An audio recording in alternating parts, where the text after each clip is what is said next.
আসনের মতো এবার শুরু হতে চলেছে শ্রী জগন্নাথ দেবের রথযাত্রা অনুষ্ঠান।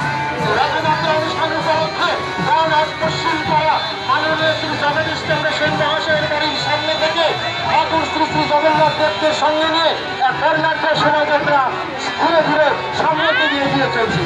দিনহাটা কোচবিহার রাজপথের উপর দিয়ে কোচবিহার দিনহাটা